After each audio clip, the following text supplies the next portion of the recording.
I would say the test of whether or not we're being Eucharist to the world is in how we treat the people we treat the worst.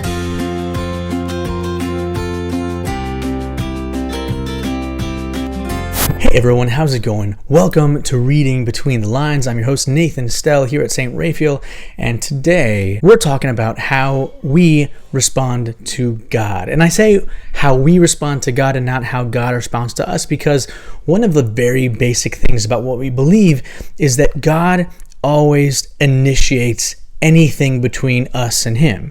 He's always the first one calling us, inviting us, encouraging us, there for us. And then everything we do is just a response. Not just a response, but it's a response to what God initiated. So these readings kind of took me a while to get through before I really felt like I understood what they were saying, at least what they were saying to me at this time, because every time I read them, it changes a little bit. But essentially, every time I looked at these readings, more and more, I got the idea that they were about God being there for us first, us responding, and how that respond looks like, right?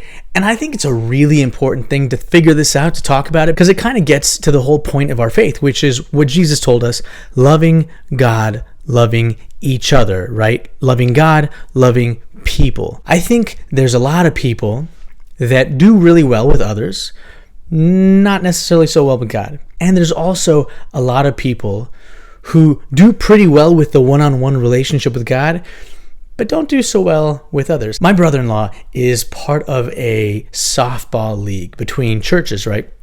He's on a Catholic team, there's a Lutheran team, there's other denominational teams, but they're all, it's a church league. So they're all coming from different churches, various denominations. And I'm not going to harp on any particular religion or denomination or any particular person, but one of the players belonging to one of the teams slid into second base, and it looked like to pretty much everybody that he basically tried to take out on purpose the second baseman's leg as he slid in feet first, just going at the guy's leg, and he made contact. He hit the leg, and it seems like he might have fractured the guy's leg. Now this is a church league. These are teams from churches in the city. This is insane. This should not be happening anywhere, but it definitely shouldn't be happening in a church league. So I'm thinking about this as I'm getting ready for this video about how we respond to God. And it seems pretty clear that in the readings, we're told that we respond to God based on how we react or act towards other people, right? So let's break this down a little bit. In the first reading, Elijah, who's a prophet, right? One of the biggest prophets of the Old Testament, he's done, right? He's had a tough life, and he goes away someplace, and he's just like, God, just take my life, end this right now. I'm done. I can't do it. I'm done. And an angel comes to him and says, hey, get up, drink some food, eat some water, drink some food, eat some water, eat some food, drink some water, and get back your energy, get back your strength. He goes ahead, he eats and he drinks.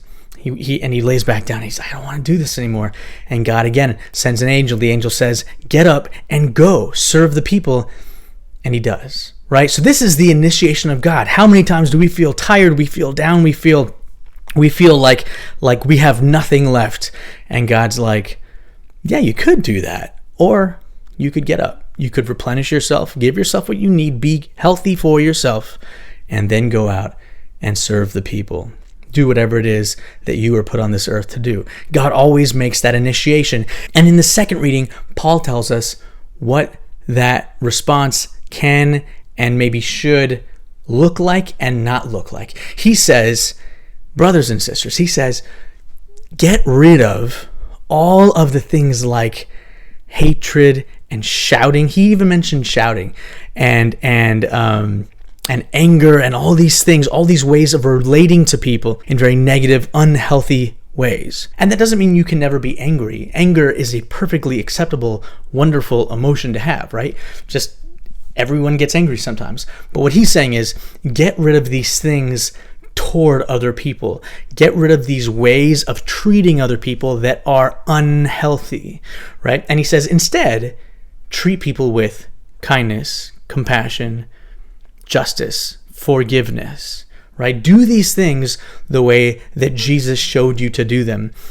And then the gospel really brings things together. Jesus is still giving his bread of life discourse. He's still talking about him as the bread of life to the people who are around and listening.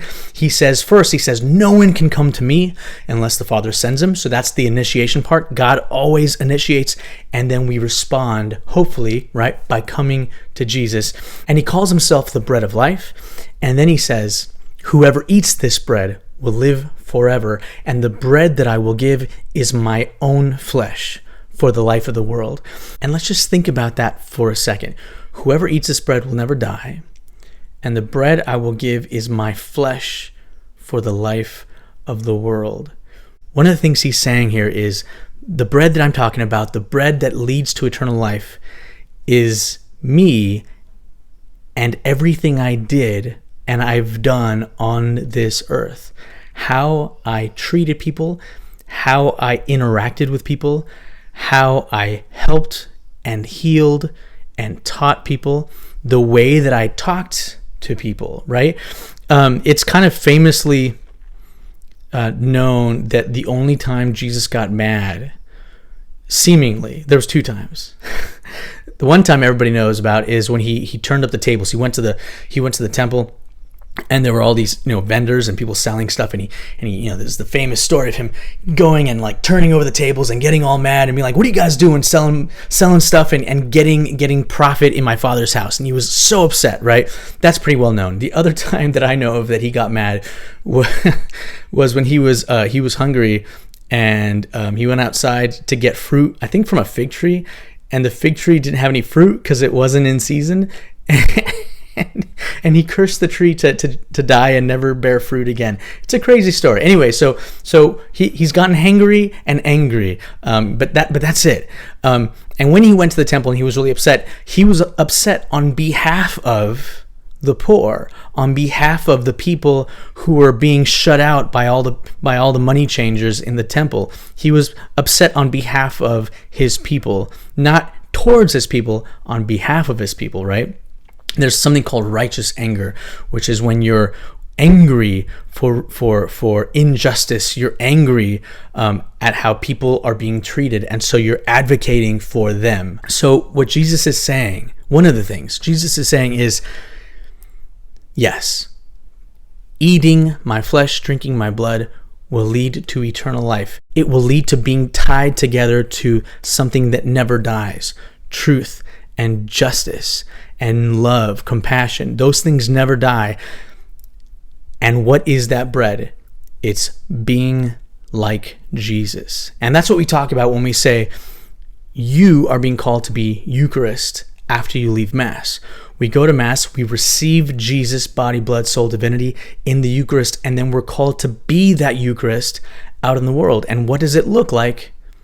Back to the second reading, it looks like being kind, compassionate, fighting for others, holding others up, recognizing the dignity of everybody. And I would say the test of whether or not we're being Eucharist to the world is in how we treat the people we treat the worst.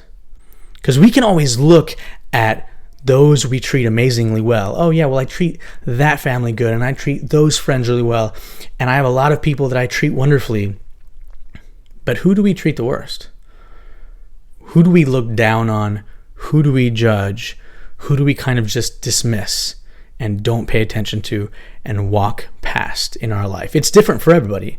So I think that the readings and God through the readings is asking us today, this week, who do we treat the worst, individually and as groups?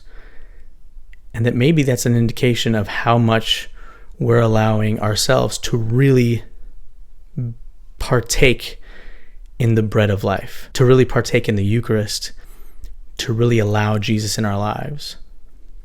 I think the readings are saying if we really allow Jesus in our lives, if we really eat the bread of life,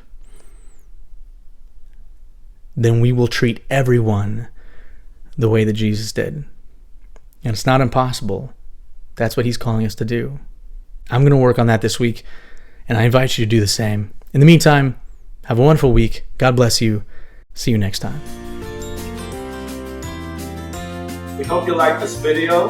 Please click subscribe and ring the bell to be notified every time we post something new for you. God bless.